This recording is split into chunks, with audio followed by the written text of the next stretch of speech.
धन्यवाद देते हैं और कुछ बातों को आज एक बार फिर से हम निकलकर बातों को सीखने के लिए एक साथ हम मिलकर आए हैं यहोवा की हुजूरी में। और जहाँ जहाँ भी आज यौम शब्द की प्रार्थना सभाएं हो रही हैं, हमारा अमला है कि यहोवा की उपस्थिति उन लोगों के बीच में है। तो मैं उन अपने सब भाई बहनों को शब्द में बोलता हूँ जो हमारे साथ बिब्लिकल बातों को सुनने के लिए फेसबुक या यूट्यूब के द्वारा हमारे साथ वो जुड़ते हैं, मिल जाते हैं। वो जहाँ भी है यहोवा ने बड़ी आशीष दे, यहोवा ने बड़ी बरकत दे। आमीन बोलेंगे। आमीन। एक दूसरे को शबाश को बोले। शबात किसे बोलते हैं? बोलिए। सप्ताह का सप्ताह का 7वां दिन और संडोम खत्म हुआ। ग्रेगोरियन कैलेंडर के अनुसार शुक्रवार ही है, छठा दिन ही है, जौम शीशी है। और याद रखिए बाइबल बिब्लिकल कैलेंडर के अनुसार यौम शबात जो है जैसे सनडाउन होता है और यहोवा के कैलेंडर के साथ ही वो दिन चेंज हो जाता है। तो हम सारी महिमा यीशु मसीह के नाम को देते हैं। मिलकर बोलेंगे हालेलुया। तो हम शोफर के ऊपर सीख रहे हैं। किसके ऊपर बोलिए? शोफर के ऊपर। यहोवा की जो बात है वो ना खत्म होने वाले विषय हैं, ये याद रखना है। हम तो कुछ वचन को पढ़कर समाप्त कर देते हैं, पर मैं ये विश्वास करता हूं वो पूरा वचन हम एक्सप्लेन नहीं कर सकते, हमारी जिंदगी खत्म हो जाएगी। ऐसे ही शोफर एक ऐसा विषय है जिसको हम आधे घंटे में या यौम शबात में हम सीखते आए हैं। ये भी एक ना खत्म होने वाला विषय है। हालेलुया। सृष्टि का जो जन्मदिन है, आपको पता है सृष्टि का भी जन्मदिन है। तो जन्मदिन किस वजह से क्या होता है? जन्मदिन क्या होता है? जिस दिन उसकी रचना। तो सृष्टि का भी जन्मदिन है। Happy birthday universal. आपको पता है कौन सा महीना, कौन सा तारीख? 7वें महीने की पहली तारीख, जब यहोवा ने सृष्टि की रचना की। 7वां महीना था हमारा नहीं, बाइबल का कैलेंडर 7वां महीना पहली तारीख। हालेलुया। तो उस दिन ये एक मेन विषय बन जाता है शोफर का। आज भी इस्राएल के अंदर, जहां हमारे दिल्ली के अंदर हम लोग तो सेलिब्रेट करते हैं। और जैसे ही बिब्लिकल 7वां महीना आता है और उसकी पहली तारीख को हम एक पर्व जो है वो सेलिब्रेट करते हैं, तुरियों का। बोलिए कौन सा? तुरियों का। फिर से बोले? तुरियों का। उस दिन तुरी को फूकते हैं और ये शोफर एक आनंद का उत्सव है। कौन सा? बोलिए बोलिए। फिर क्या बोलेगा? हालेलुया। यहूदी कल्चर के अंदर जहां तो इसको यौम थुआ के दिन बजाया जाता है, जहां फिर जब किसी की शादी होती है। ये दोनों फंक्शन जो है वो खुशी को दिखाते हैं। उस दिन सृष्टि का सेलिब्रेट करते हैं बर्थडे। यहोवा ने सृष्टि की रचना की और शादी के समय जब दूल्हा आता है तो फिर शोफर को बजाया जाता है। हालेलुया। ये दूल्हे के आने की पहचान है। इतिहास रिपीट होगा जब यीशु मसीह दूल्हे के रूप में बादलों के ऊपर अपनी दुल्हन को लेने के लिए आएंगे। बोलिए बोलिए बोलिए। एक तुरी की आवाज, बहुत जबरदस्त आवाज आएगी।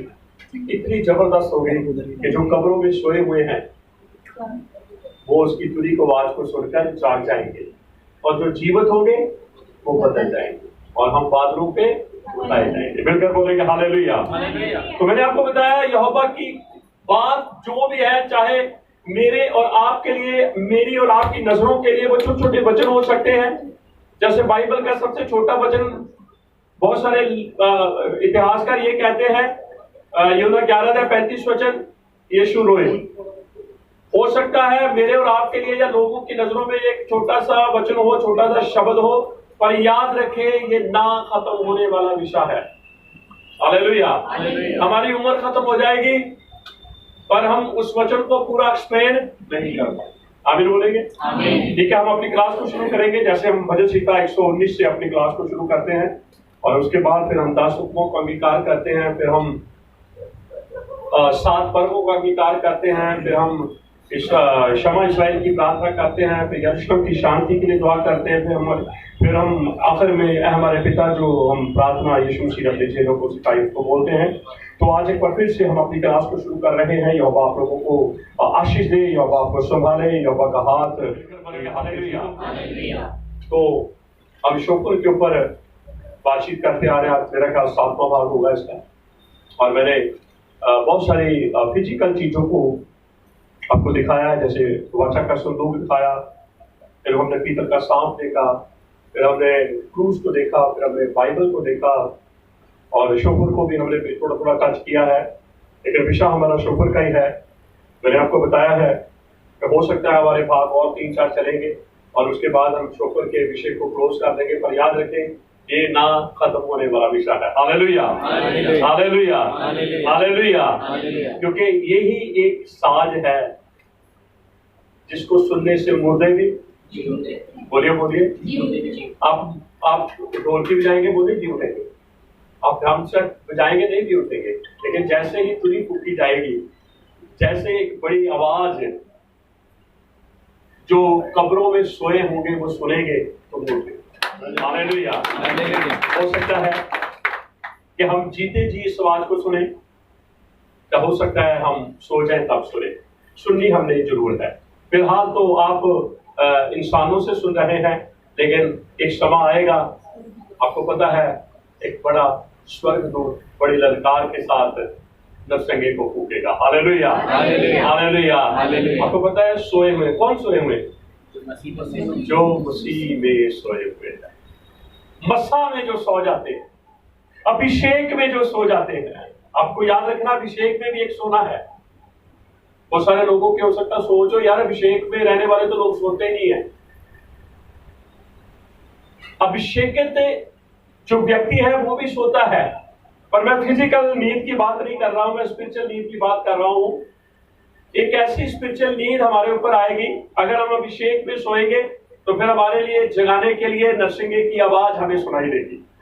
क्योंकि यीशु ने अपनी सेवकाई के दिनों के अंदर ये कहा था कि मुर्दे जब यहोवा के पुत्र की आवाज को सुनेंगे और जो कब्रों में होंगे वो भी निकलकर, और उसने प्रैक्टिकल में लाजर को आवाज देकर कब्र से बाहर बुलाकर इस बात को साबित कर दिया कि मैंने जो कहा था मैंने उसे पूरा किया। मिलकर बोलेंगे हालेलुया। और इतिहास मैंने आपको बताया है, दोहराया जाता है। बहुत बार मैं बहुत सारी चीजें आपको बताता हूं, और आप अपनी बाइबल में, बहुत सारे लोग फेसबुक के ऊपर मुझे सुनते हैं या यूट्यूब के द्वारा भी मुझे सुनते हैं, और बहुत सारे लोग फिर वो अपनी बाइबल के साथ उन बातों को मैच करते हैं और फिर वो कहते हैं कि बाइबल में ये बात नहीं लिखी हुई।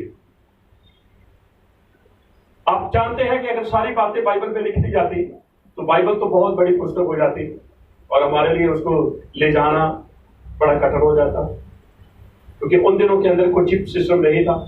आज तो चिप सिस्टम है, आप कितना भी डाटा जो है वो चिप में डाल सकते हैं, लेकिन उन दिनों के अंदर सिर्फ लिखा जाता था। मिलकर बोलेगा हालेलुया। तो इतिहास में वो सारी चीजें आज भी मौजूद हैं, और बहुत सारी चीजें बाइबल के अंदर नहीं, वो हमें इतिहास में मिलेंगी। और याद रखना, बाइबल को लिखाने वाला यहोवा है,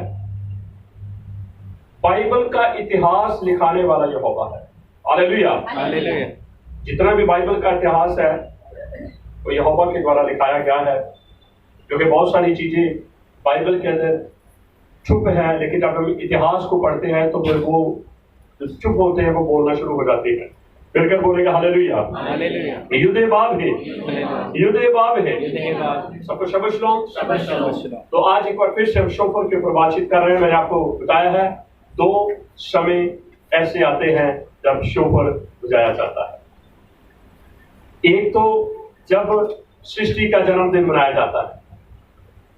मैं और आप हो सकता है इतने सीरियस होके उस खुशी को हम सेलिब्रेट नहीं करते या उसको नहीं मनाते, पर जो जानते हैं कि इसके जो पैदा करने वाला यहोवा है, ये यहोवा से पैदा हुई हैं चीजें, तो फिर जो इस बात को जानते हैं उनके लिए एक छोटी खुशी नहीं, उनके लिए बहुत बड़ी खुशी है।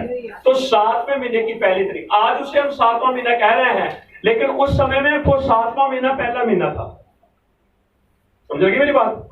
आज जिसे हम 7वां महीने कह रहे हैं, इताबी कह रहे हैं, या हम तिशरी कह रहे हैं, लेकिन उस समय जब यहोवा ने सृष्टि की रचना की तब वो 7वां महीना नहीं था, तब वो बोलिए ये तो निर्गमन 12 अध्याय के अंदर आकर यहोवा ने कहा अब तुम्हारे लिए ये साल का पहला महीना है। कौन सा? अबीब। कौन सा? अबीब। मिलकर बोलेंगे हालेलुया। लेकिन जब हम सृष्टि का जन्मदिन देखते हैं तो वो 7वें महीने का पहला दिन, उस दिन तुरी नहीं, तुरियां, अब इसको क्या बोलते हैं? यौम तुरुआ। बोलिए यौम तुरुआ। फिर से बोले यौम तुरुआ। उस दिन तुरी ही, एक ही तुरी नहीं, उस दिन बहुत सारी तुरियां फूकी जाती है, बहुत खुशी मनाते हैं और वो दिन को याद करते हैं कि यहोवा ने इस सृष्टि को पैदा किया था। कहकर बोलेंगे हालेलुया। तभी तो वचन संहिता 24 पहला वचन लिखा हुआ है। क्या लिखा उसमें? बात जो कुछ सृष्टि में है सब यहोवा का है, क्योंकि पैदा किसने किया? यहोवा। तो फिर यहोवा का है ना। कहकर बोलेंगे हालेलुया। हालेलुया।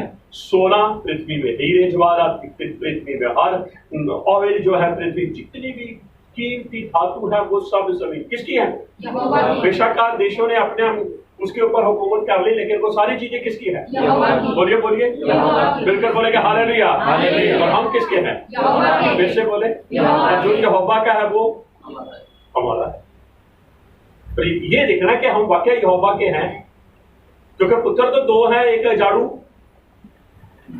एक साथ रहने वाला। अब वो झाड़ू भी तो कहता है मेरा ही है ना। फिर बोलेंगे हालेलुया। तो आज हमने नए दिन के अंदर एक स्टोरी को देखना है और यीशु मसीह ने उस स्टोरी को सुनाया। स्टोरी के अंदर उसने 10 कुंवारियों को लिया। किसको? 10 कुंवारी। फिर से बोले 10 कुंवारी। ये याद रखें, सुसमाचारों के अंदर सिर्फ मत्ती का सुसमाचार ही इस दृष्टांत को बताता है, और मत्ती की किताब जो है ये इब्रानी भाषा में लिखी हुई है। और आज जितनी भी हम टेक्स्ट पढ़ते हैं वो सारे ग्रीक के साथ टच करते हैं, इब्रानी के साथ टच नहीं करते। लेकिन ओरिजिनल जो मत्ती की किताब है वो इब्रानी में लिखी है, इसलिए बहुत सारी चीजें हम जब इब्रानी के कुछ बातों को सुनते सीखते हैं तो हम समझते हैं। तो जब यीशु मसीह ने इस उदाहरण को दिया, कौन सी उदाहरण? बोलिए 10 कुंवारी। फिर से बोले 10 कुंवारी। ठीक है, कितनी कुंवारियां थी? ठीक है। और क्या थी उनके पास? आप बोलेंगे हाँ ठीक है। क्या थी उनके पास? क्या किया उन्होंने? शाबाश शाबाश। क्या कर दिया? ठीक है, जलाकर क्या करने लगी? बोलिए किसका? हाँ शाबाश। ठीक है, कितनी कुंवारियां थी? 10। क्या था उनके पास? क्या किया मशालों को? क्यों? इंतजार कर रही थी। किसका? अब आए ना लाइन पे, ऐसे लाइन पे चलेंगे। अब आज मैं चाहता हूं आप प्रचार करें, मैं सिर्फ आपको थोड़ा सा गाइड करूंगा। ठीक है। किसका इंतजार कर रही थी? ठीक है, दूल्हे का इंतजार करने के लिए उन्होंने सबसे पहली बात क्या की? अपनी मिशालों को तैयार किया। मिलकर बोलेंगे हालेलुया। हालेलुया। कितनी कुंवारियां? इनमें दुल्हन कोई नहीं है। कुंवारी और दुल्हन में फर्क है। कुंवारियां तैयार करने के लिए, दुल्हन को तैयार करने के, टॉपिक नहीं हमारा विषय, लेकिन हमारा शुक्र के ऊपर ही है। मैं आपको क्या बता रहा। अच्छा, क्या हुआ जब उन्होंने अपनी मिसालें जला ली? फिर क्या हुआ? ठीक है, इंतजार करने लगी। फिर क्या हुआ? जी नहीं, दूल्हे के आने में देरी हो गई। ये यहाँ पॉइंट टू पॉइंट हो ना, आप ऐसे तो सो गए। क्यों सो गए? सोई तो इसका अर्थ है वो किसी का इंतजार कर रहे हैं। अब इंतजार में है, चलो थोड़ी आंख लगा। किसका इंतजार कर रही थी? फिर क्या हुआ? दूल्हे के आने में। अब दसों ने क्या कहा? थोड़ा रेस्ट कर लेते हैं। तो लिखा है 10वीं क्या होने लगी? अब सोना उंगना दोनों फर्क है। बोलिए बोलिए, क्या करने लगी? फिर क्या हुआ? नहीं, दस ही कर, दस ही है, दस ही कर रही है, दस ही हो गई है। अच्छा, अब उनका ध्यान नींद पर चला गया, दूल्हे से हट गया। अब ध्यान कहाँ चला गया? नींद पे चला गया। नींद पे आपका ध्यान जाएगा तो नींद आएगी। अगर आपका नींद के ऊपर ध्यान नहीं जाएगा, नींद नहीं आएगी। मेरे साथ तो ऐसा, मुझे आप लोगों का पता नहीं, लेकिन आप भी अगर ऐसा करेंगे प्रैक्टिकल में तो आपके साथ हो जाएगा। अब उनका ध्यान दूल्हे से हट गया। कहाँ हट गया? तभी तो नींद आएगी। अगर दूल्हे के ऊपर ध्यान रहेगा कभी नींद नहीं आती। बिल्कुल बोलेगा हालेलुया, हालेलुया। सो गई, ऊँघने लगी, सो गई। फिर क्या हुआ? शाबाश। फिर क्या हुआ? शोर मचा। कितने बजे? आधी रात। बोलिए बोलिए, कब? क्या हुआ? बोलिए बोलिए। दोनों ने शोर मचा। दूल्हे को तो बाद में, पहले शोर है। शोर किसने मचाया? लोगों ने। और रातियों ने, दूल्हे ने। मैंने आपको दो बातें बताई। शोफर कब बजाया जाता है? नहीं, पहली बात कब बजाया जाता है? जब सृष्टि का जन्मदिन होता है। दूसरा, जब यहूदी शादी होती है। तो वहां उस चैप्टर के अंदर 25 अध्याय के अंदर, 25 अध्याय के अंदर ये स्टोरी मिलती है। छठे वचन के अंदर पढ़े, एक वचन पढ़े, 25 का 6 वचन। आधी रात को। आधी रात कब? बोलिए बोलिए। अब दूल्हे को आधी रात को ही आना था। दूल्हे को खुद नहीं पता मुझे कब जाना है। तभी तो यीशु मसीह ने कहा उस घड़ी को कोई नहीं जानता। स्वर्गदूत नहीं जानते, पुत्र नहीं जानता, केवल। तो बाप जब अपने बेटे को कहेगा जा अब दुल्हन को लेकर आ, दूल्हा तब भी आएगा। और उन दिनों के अंदर ऐसे साधन नहीं थे जैसे आज के समय में है। अच्छी अच्छी गाड़ियां आ गई हैं, एरोप्लेन आ गए हैं। उस समय तो गधे के ऊपर जा, ऊंट के ऊपर जा। भाई सारा के पास कब कैसे गए? बोलिए बोलिए। और यीशु मसीह के दिनों में गधे आ गए थे। यीशु मसीह किसके ऊपर बैठा? बिल्कुल बोलेगा हालेलुया। याद रखिए, इस्राएलियों का अभिषेकित राजा जो होता था ना, वो गधे पे बैठता था। सुलेमान को पहले बिठाया था। और सुलेमान क्या था? तो सुलेमान कहीं ना कहीं यीशु मसीह की एक कॉपी थी। उसके अंदर बहुत सारी समानताएं मिलती है। मैंने आप लोगों को कभी बात की नहीं है। बातें जब आएगी तो मैं जरूर इसके ऊपर भी आपको बताऊंगा। मैं बिल्कुल बोलेंगे हालेलुया। युद्धे बाबे बोलेंगे। ठीक है, क्या हुआ जी? आधी रात को बोलिए बोलिए, शोर मच गया। आज भी बहुत सारे लोगों के लिए तुरी की आवाज शोर हो सकती है,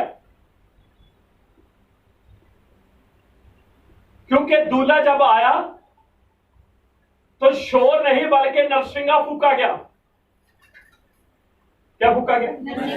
शोर तो वैसे भी बहुत सारे मचते हैं, जरूरी थोड़ा शोर मचा तो दूल्हा आ गया। दूल्हे की पहचान ही जब दूल्हा आ जाता है लड़की के गांव में, लड़की के घर के पास, तुरी की आवाज आती है। बिल्कुल बोलेगा हालेलुया। जैसे ही यीशु मसीह आपको मुझे लेने के लिए आएगा तो तुरी बजनी शुरू हो जाएगी।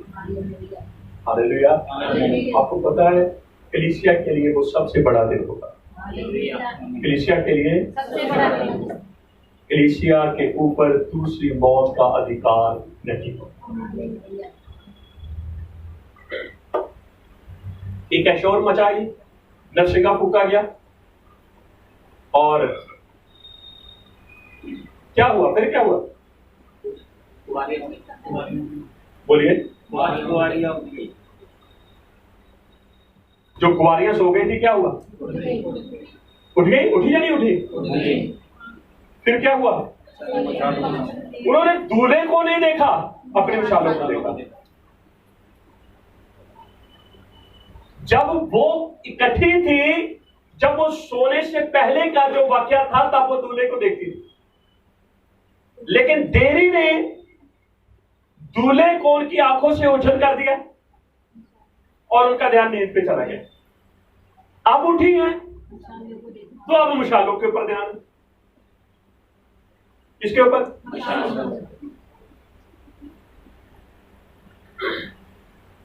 और फिर क्या हुआ? मशाले क्या किया उन्होंने? बोलो बोलो, अपनी मिसालें ठीक है। तो फर्क क्या नजर आया वहां पर?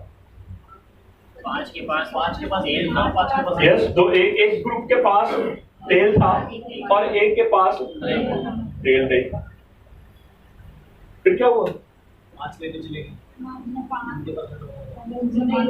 पहले तो अब जिनके पास नहीं है वो समझदार जो ग्रुप के अंदर जो लड़कियां थी उनकी मिसालों को उन्होंने देखा तो जल रही हैं, पर हमारी मिसालें क्यों बुझ रही थी उनकी मिसालें? बोलिए, तेल नहीं था।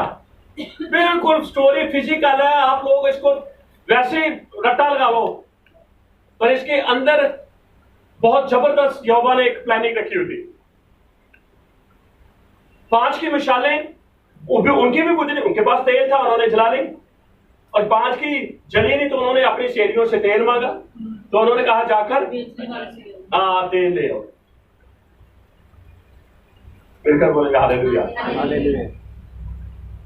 ध्यान से सुने, अब 3 चीजें आएंगी सामने। पहली बात मिसाल, आप उसे दीपक कह सकते हैं। दूसरी बात ज्योति, जिसे आप लाइट कह सकते हैं। दीपक और ज्योति में फर्क है? हाँ जी। बोलिए। हाँ जी।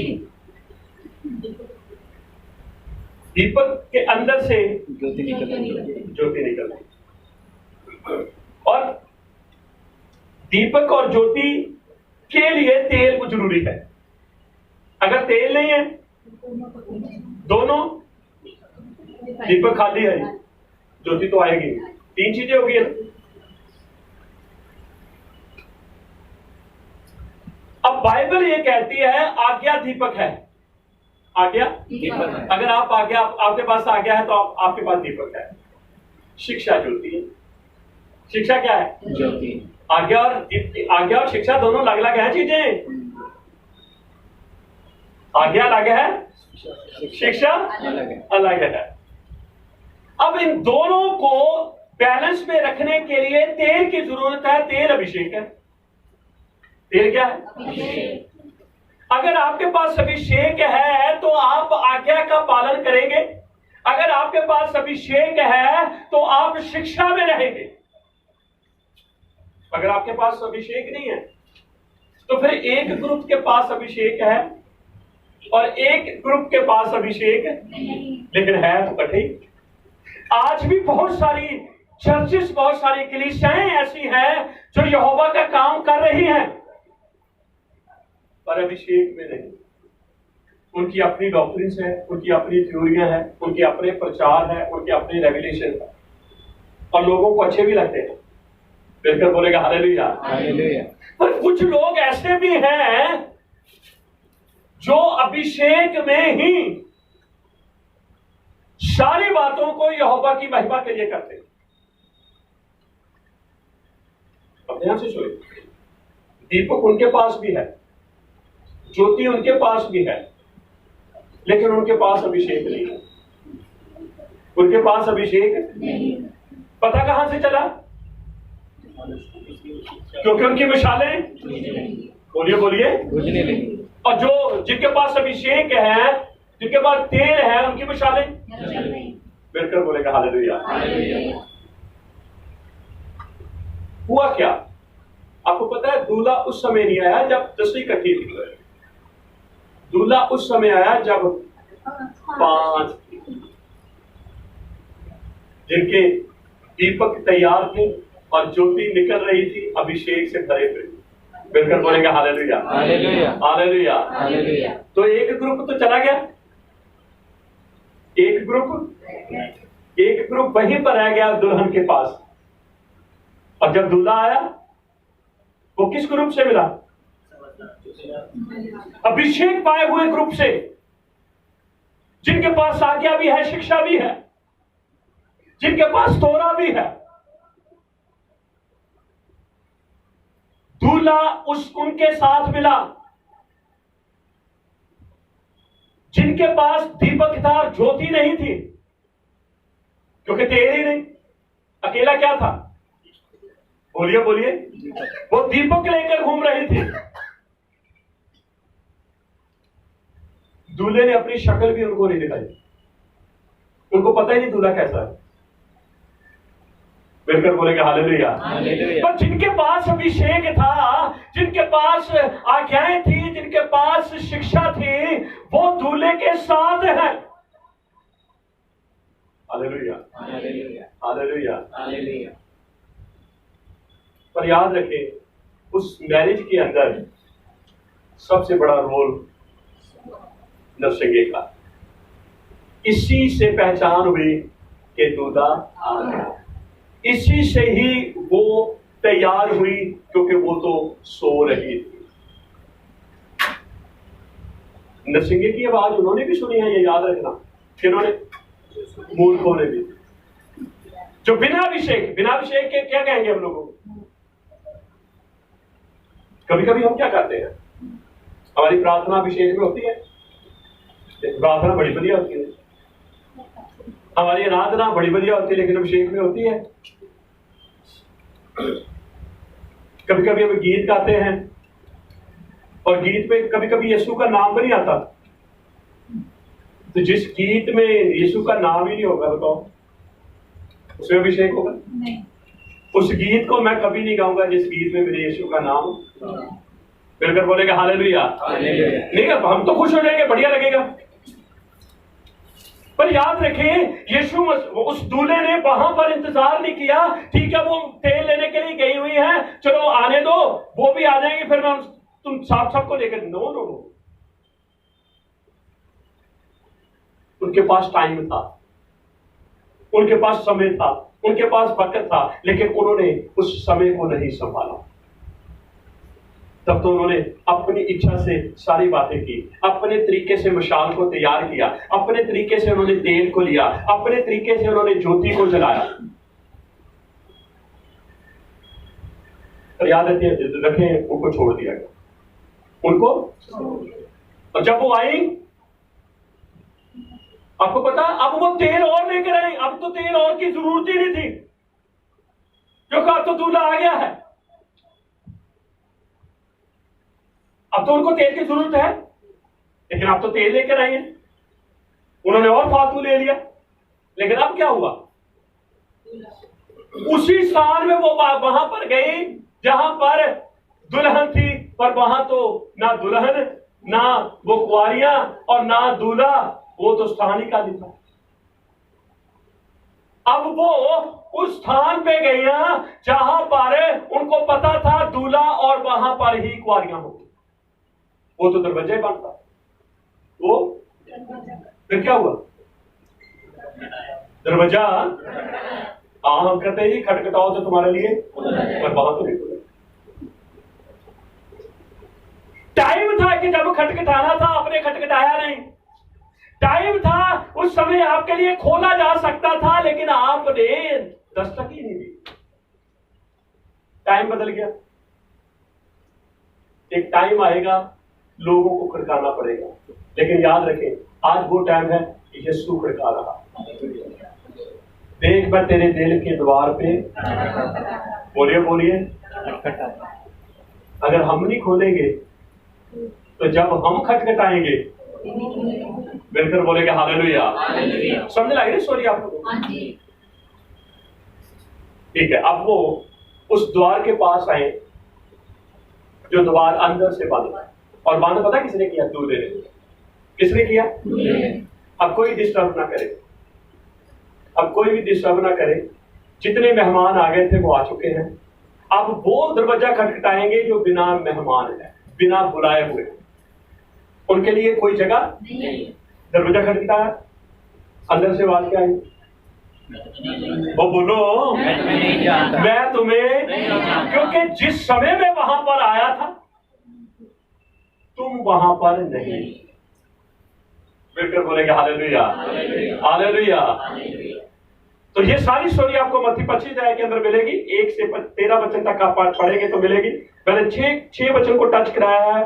आधी रात को शोर मच गया। कितने बजे? आधी रात को। बोलिए आधी रात। आधी रात का अर्थ होता है देरी। आधी रात का अर्थ क्या है? देरी। इसका अर्थ दूल्हे के आने में क्या हो गई? देरी। आपको पता है देरी क्यों की उसने? कि वो जो 5 वो उनका ध्यान नींद से हटकर दूल्हे की तरफ आए, और जब दूल्हे की तरफ आएगा तब मशालों को देखेंगे भी इन्हीं मशालों ने तो दूल्हे का स्वागत करना है। अगर ये मशालें नहीं जलेगी तो फिर हम दूल्हे का वेलकम कैसे करेंगे? मिलकर बोलेगा हालेलुया। हालेलुया। तो अगर आज देरी हो रही है ना, तो वो मुझे और आपको चाहता है कि हम अपनी मशालों को जगा के रखें। मिलकर बोलेगा हालेलुया। हालेलुया। नीति वचन 6 के 23 के अंदर लिखा कि नीर मिसबा बात हो रहा और खाए डायरेक्ट और मोसर। आज्ञा तो दीपक है, शिक्षा ज्योति सिखाने वाले की डांट जीवन का मार्ग है। मिलकर बोलेंगे हालेलुया। हालेलुया। हालेलुया। हालेलुया। तो उस शादी के अंदर सबसे बड़ा रोल शोर, जहां लिखा है शोर मच गया, शोफर का। शोफर तैयारी करा देता है। जब इसकी साउंड, जब इसकी आवाज को हम सुनते हैं तो एक बार फिर से हम एक खुशी की लहर में हम शामिल हो जाते हैं। और वो खुशी यहोवा की खुशी है, और यहोवा की खुशी कभी खत्म नहीं होती। मिलकर बोलेगा हालेलुया। हालेलुया। तो मैं और आप इस शोफर के हिस्सेदार हो सकते हैं। हो सकता है मेरे और आपके लिए यहोवा ने ये रखा हो कि हम जीते जी जमीन के ऊपर स्वर्गदूत से इस नरसिंगे की आवाज को सुने। हो सकता है हम सो जाएं तब सुने। सुननी हमने जरूर है, क्योंकि यहाँ हम इसको देखकर, इसकी आवाज को सुनकर रिहर्सल कर रहे हैं। क्या कर रहे हैं? रिहर्सल। जरूरी है या नहीं? जी। अगर रिहर्सल नहीं है, तैयारी भी नहीं। मिसालें भी, फिर मिसालें जरूर होगी, पर वो बिना अभिषेक के मिसालें होगी। यहोवा मेरे और आपके जीवन से चाहता है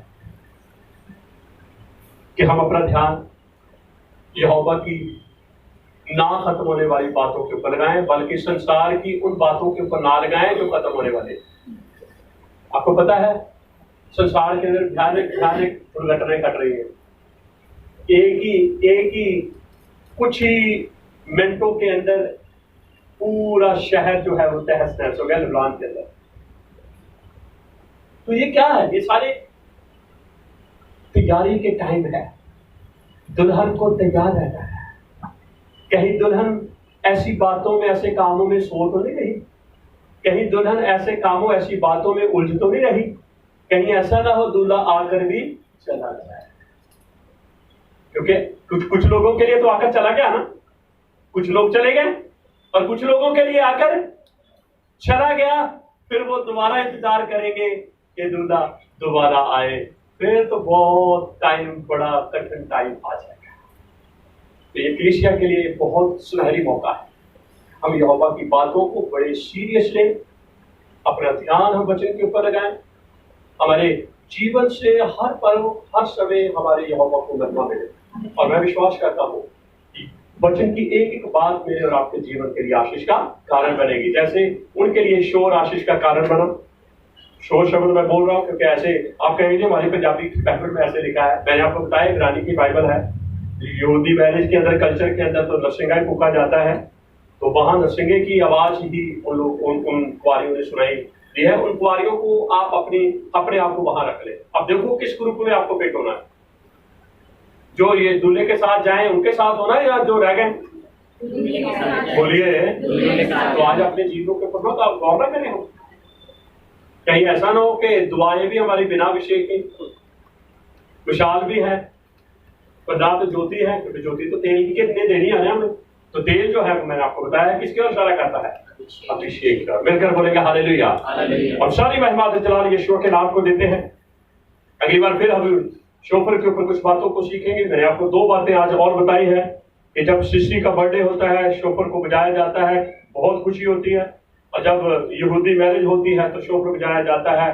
मैरिज भी जो है वो हमें खुशी की ओर इशारा करते हैं एक दिन कलीसिया की, आपको पता है कलीसिया की मंगनी हो चुकी है, बोलिए तो बोलो। हाँ जी। पर याद रखें मंगनी टूट भी जाती है, मंगनी टूट भी जाती है। शादी नहीं, बाइबल के अंदर शादी तलाक गत शब्द ही नहीं है। गैमल और तैथ एक शब्द मिलता है दो अक्षरों से, गत का अर्थ होता है तलाक, बाइबल के अंदर ही नहीं है। मिलकर बोलेगा हालेलुया। जब शादी हो जाएगी तब तलाक यीशु मसीह हमें कभी नहीं देता। हालेलुया। याद रखिए हम उस पीरियड में हैं जहां हमारी मंगनी हो चुकी है, और मंगनी हो गई, हमें अपने दूल्हे के प्रति वो पता देता है, शादी होनी है। हालेलुया।